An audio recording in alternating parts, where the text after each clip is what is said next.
زندگی میں کبھی بھی کسی شخص کے ساتھ بھی تعلق لالچ کا نہ بنائیں، ورنہ آپ ٹوٹ کے بکھر جائیں گے۔ سامنے والے کا کچھ نہیں بگڑے گا، آپ ٹوٹ کے بکھریں گے، اور رزلٹ کی امید کبھی نہ رکھیں۔ وفا ہوتی دو طرفہ ہے پر کرنی یک طرفہ چاہیے، یاد رکھ لیں۔ وفا ہوتی دو طرفہ ہے، کرنی یک طرفہ چاہیے۔ جو کہتا ہے نا سامنے والا کرے گا تو میں کروں گا، وہ بھی کچا ہے، وہ کمزور ہے، وہ ابھی پکا نہیں ہوا۔ وفا کرنی یک طرفہ چاہیے، تو کر، سامنے والا نہیں کرتا تو نہ کرے۔ تو اپنی طرف دیکھنا، سامنے والے کو چھوڑ، وہ نہیں کرتا تو نہ کرے، اس کا اپنا۔ حضرت امام احمد بن حنبل رحمت اللہ تعالی علیہ، یہ وفا کے عنوان میں بڑی اہم بات ہے اگر آپ کو سمجھ آئے تو۔ امام احمد بن حنبل رحمت اللہ تعالی علیہ جھیل کے کنارے، ندی کے کنارے وضو کر رہے تھے۔ ایک بچھو ساتھ ساتھ چل رہا تھا، وہ چلتے چلتے پانی میں گر گیا۔ امام احمد بن حنبل نے ہاتھ رکھا، بچھو کو باہر نکالا۔ جب باہر نکالا تو اس نے ڈانگ مارا۔ جس کی طبیعت میں ڈانگ ہوگا تو وہ ڈانگ ہی مارے گا، کے پاس ہے ہی اور کوئی نہیں تو وہ کرے کیا، وہ مجبور ہے۔ اس نے ڈانگ مارا، امام صاحب نے باہر رکھا۔ بھیگا ہوا بچھو آپ نے دیکھا ہو، جب ندی کنارے چلتا ہے تو پھر گر جاتا ہے، وہ پھر گرا تو امام صاحب نے پھر نکال کے باہر رکھا تو اس نے پھر ڈانگ مارا، پھر ساتھ ساتھ چلتے چلتے وہ گر گیا۔ کئی دفعے ایسے ہوا، کئی دفعہ امام صاحب نے نکالا۔ ایک شخص قریب کھڑا دیکھ رہا تھا، وہ کہنے لگا حضور بس کریں، آپ نکالتے ہیں وہ ڈانگ مارتا ہے، چھوڑ دیں۔ آپ فرمانے لگے اچھا بھائی بڑا تو عجیب مشورہ دے رہا ہے، وہ اپنی بری عادت پہ ڈٹ گیا ہے تو میں اچھی عادت ہی چھوڑ دوں؟ وہ بری نہیں چھوڑ رہا، ڈٹ گیا ہے، بار بار ڈانگ مارتا ہے تو میں اچھی چھوڑ دوں؟ آپ اپنی طرف دیکھیں گے، ہماری طرف سے کوئی کمی نہیں آنی چاہیے، سامنا والا جانے، اس کا کام جانے۔ وفا کا رشتہ مضبوط رکھیں، دوستی کا تعلق مضبوط۔ میاں صاحب نے کہا چنگی مندی سجنا کولو 100 واری ہو جاتی، کتنی واری؟ پکی گل ہے نا جی، کتنی واری؟ میاں صاحب نے کہا 100 واری۔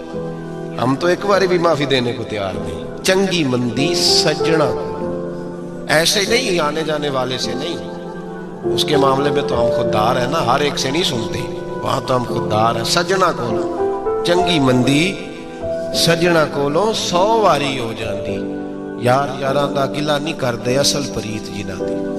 دنیا میں وفا ختم نہیں ہوئی، پر ہم نے وفا کا رشتہ ہی نہیں بنایا، ہم نے تعلق ہی نہیں بنایا، وفا کا تعلق ہی نہیں بنایا۔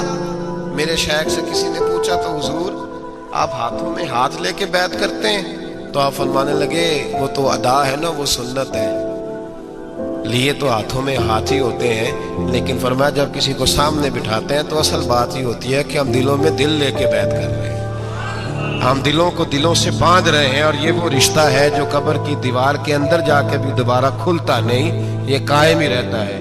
رشتے وفا کے پیدا کریں، خلوص کے پیدا کریں، للہیت کے پیدا کریں۔ میرے نبی پاک سید عالم صلی اللہ تعالی علیہ وسلم نے اس وفا کو آگے پھیلایا ہے۔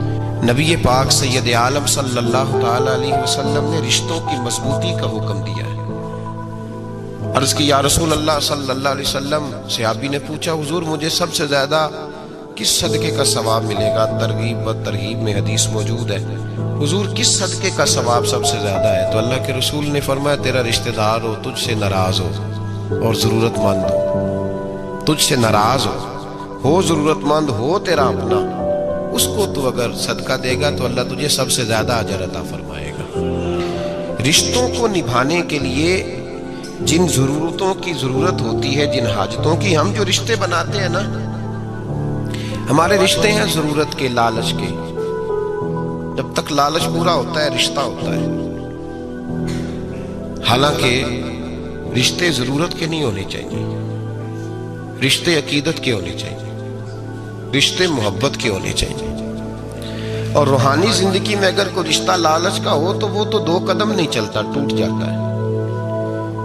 عقیدت اور محبت اور احترام کا جو رشتہ ہوتا ہے وہ مضبوط ہوتا ہے، وہ ہمیشہ چلتا ہے، اس کے اندر پختگی ہوتی ہے۔ وفا اس رشتے کے اندر آتی ہے جس رشتے کے اندر کوئی لالچ۔ ہمارے زمانے کے اندر یہ شور ہو گیا ہے کہ کام پیارا ہے چم نہیں پیارا، اس شور نے رشتوں میں کمزوری ڈال دی ہے، دراڑیں پیدا کر دی۔ ہم لوگوں کو پیار ہو گیا ہے سامنے والا کتنا، اور جب تک ہمارے کام کا کوئی شخص رہتا ہے تب تک ہمارا تعلق بھی رہتا ہے، اور جب وہ ہمارے کام کا نہیں ہوتا تب تک ہمارا اس کے ساتھ تعلق ٹوٹ جاتا ہے۔ یاد رکھیے میرے بھائی، جب رشتے کی یہ بنیاد ہو نا، پھر اس میں وفا نہیں ہوتی،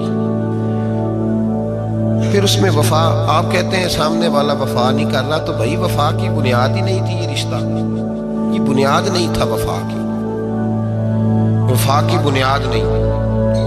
اللہ تبارک و تعالیٰ نے قرآن مجید میں صحابہ کی دو قسمیں بیان کی اور فرمایا دونوں کے ساتھ میرا وعدہ ہے کہ میں دونوں کے ساتھ اچھا سلوک کروں گا۔ یہ سارے ستارے ہیں پر قسمیں دو ہیں، قسمیں دو، قبل الفتح اور بعد الفتح۔ ایک قسم وہ ہے جو فتح مکہ سے پہلے کلمہ پڑھ کے مسلمان ہوئی، ان لوگوں کی درجہ اللہ کی بارگاہ میں زیادہ ہے۔ جو فتح مکہ کے بعد مسلمان ہوئے، اگرچہ وعدہ ان کے ساتھ بھی رب کریم کا ہے، سارے ستارے ہیں، سارے عظمت والے، لیکن چونکہ فتح کے بعد آئے تو ان کا وہ والا درجہ، ان کا درجہ زیادہ ہے جنہوں نے اسلام کی غربتوں سے پیار کیا، جنہوں نے بھوک سے پیار کیا، جنہوں نے بدر کی تنہائیوں سے پیار کیا، جنہوں نے احد کے پتھروں سے پیار کیا، ان کا درجہ شریعت میں زیادہ ہے۔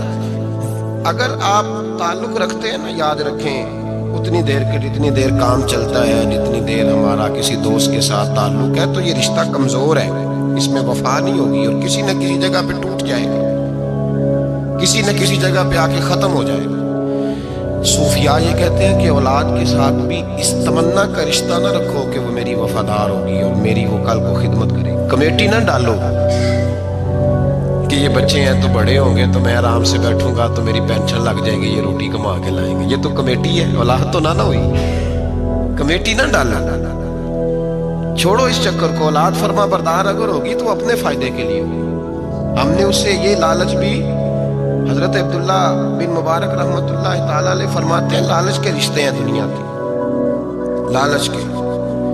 آپ کے انتقال کا وقت آیا تو اماں بڑا رو رہی تھی، عبداللہ بن مبارک رحمۃ اللہ علیہ اپنی اماں سے کہنے لگے اماں تو کیوں روتی ہے، تیرے تو اور بھی بیٹے ہیں، تو میرے بعد لوارث تو نہیں ہو جائے گی، آخری وقت ہے، نزع کا عالم، اماں تو کیوں روتی ہے، اور بھی بیٹے ہیں؟ تو اماں کہنے لگی بیٹا اور بھی بیٹے ہیں پر جس طرح کا دھیان تو رکھتا تھا وہ نہیں رکھتے، جس طرح وقت پہ دوائی تو لا کے دیتا تھا وہ نہیں لا کے دیتے، جس طرح تو میرے کھانے پینے کا خیال رکھتا تھا وہ۔ کہنے لگے اچھا اماں اس کا مطلب ہے تو مجھے نہیں رو رہی، تو اپنی ضرورتوں کو رو رہی ہے کہ روٹی کون دے گا، کھانا کون لائے گا، دوائی، میں سمجھا تھا شاید مجھے رو رہی ہے۔ بیوی سے پوچھا تو کیوں رو رہی ہے، تو کہنے لگی تیری وجہ سے میری بادشاہی تھی، تو موجود ہے تو خاندان میں، معاشرے میں میرا ایک وقار ہے، تیرے بعد تو بیوہ کی زندگی ہوگی۔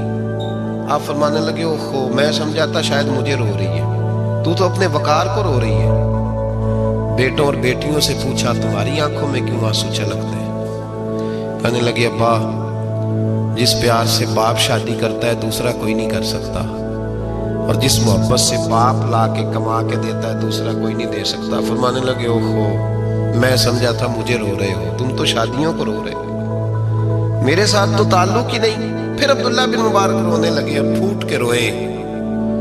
کسی نے کہا آپ کیوں روتے ہیں؟ فرمایا آج سمجھ آئی ہے میرے ساتھ اگر بے لوث رشتہ ہے تو یا خدا کا ہے یا محمد مصطفیٰ کا ہے صلی اللہ علیہ وسلم، آج سمجھ آئی ہے۔ وہ میں نے جن کے ساتھ تعلق مضبوط کیا ہی نہیں، کبھی فجر چھوڑی، کبھی زور چھوڑی، کبھی ایک رہ گیا، کبھی وہ رہ گیا، کبھی داڑھی کا پروگرام بنا، کبھی رہ گیا، جن کے ساتھ میں کمزور تھا وہ میرے ساتھ مضبوط تھے، اور جن کے ساتھ میں مضبوط تھا ان کا میرے ساتھ کیا حال تھا۔ یہ کمزوری ہے رشتوں میں، وفا نہیں۔ ہمیں تو بھائی کام پیارا ہے، چم نہیں، بالکل۔ بچے شکایت کرتے ہیں، کہتے ہیں ابا کماؤ پتر سے پیار کرنے لگا ہے، بچے شکوا کرتے ہیں، کہتے ہیں جو آدمی جیب میں زیادہ پیسے ڈالتا ہے ابا جی کا پیارا ہے۔ باپ شکوا کرنے لگے ہیں، کہتے ہیں میں مالدار ہوتا تو میرے بچے بھی فرما بردار ہوتے۔ رشتوں کو روح کا رشتہ بنائیں، وفا کا رشتہ بنائیں، وفا کا۔ کتے کا ذکر قرآن پاک میں آیا ہے، اس لیے آیا ہے کہ اس نے اللہ کے ولیوں سے وفا کی تھی، اسی آیا ہے کہ اس نے اللہ کے ولیوں کے ساتھ وفاداری کی۔